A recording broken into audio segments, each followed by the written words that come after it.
antara ilmu pengetahuan, matematika, dan Islam. Nah, ada yang tahu gak apa ilmu pengetahuan teh? Enggak? Ya, ya udah. Ilmu pengetahuan adalah suatu kebenaran yang dinilai secara objektif, secara logis melalui suatu penelitian dan ada bukti kebenarannya. Nah, ilmu juga itu dibagi-bagi menjadi banyak. Ada ilmu fisika, ilmu matematika, itu yang inti-intinya, dan ada juga ilmu yang sampingan itu sebenarnya penting juga seperti kemarin ilmu keluarga yang harmonis. Dan ada juga ilmu ibadah dan lain-lain. Nah, matematika ada yang tahu gak matematika itu apa? Yang mau pesantren. Oh, nggak tahu ya, soalnya lagi pesantren, maafin.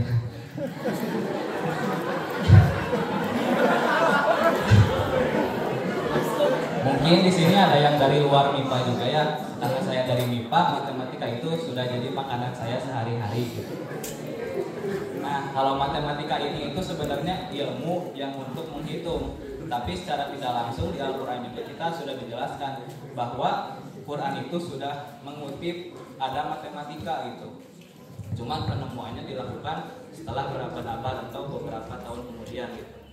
Ya karena beda gitu bangsa waktu Nabi Muhammad dengan para peneliti, misalnya ada Ustaz kayak gitu kan jauh gitu.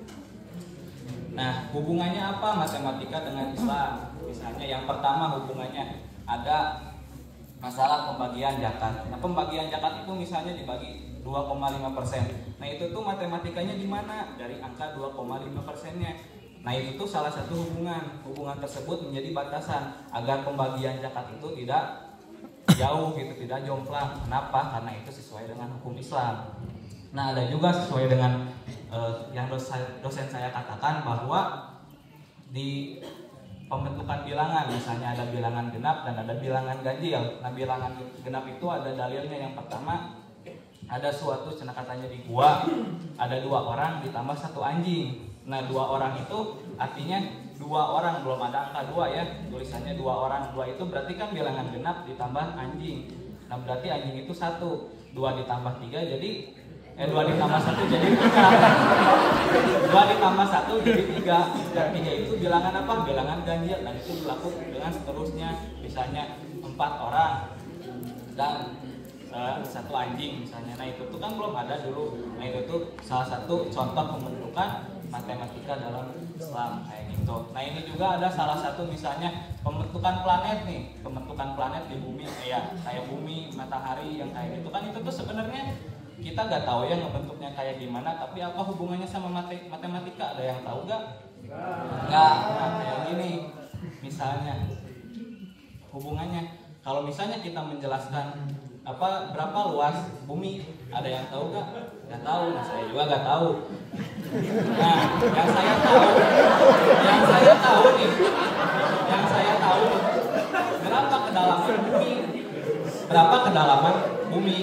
Jadi ibaratnya itu setengahnya bumi, diameternya bumi. Nah, misalnya saya menjelaskan nih bahwa bumi itu ada panjangnya dari atas sampai bawah itu setengahnya bumi itu sebesar 12.000 kilometer. Nah, kenapa saya bisa menghitung seperti itu? Karena ada matematika. Kayak gitu.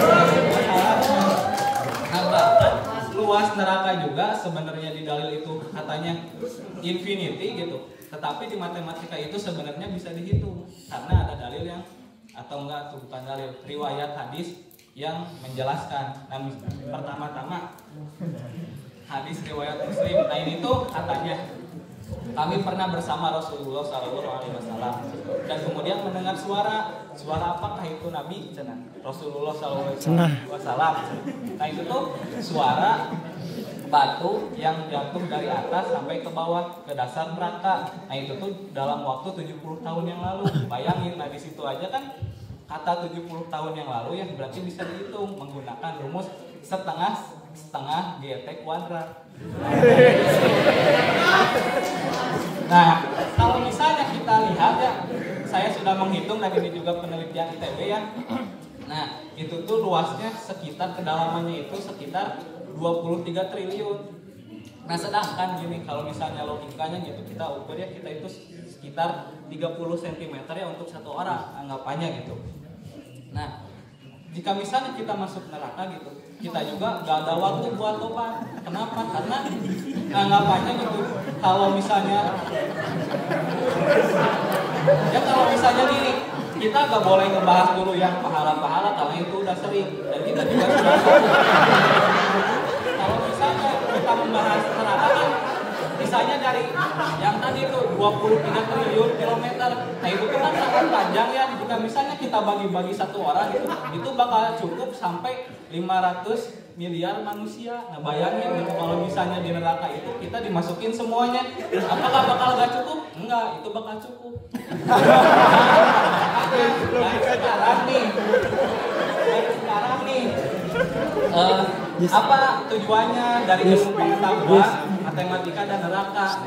Maka kita harus yang pertama gunakanlah ilmu pengetahuan sebagai pedoman hidup kita, karena tujuan kita di bumi itu untuk mencari ilmu dan menjadi khalifah di bumi.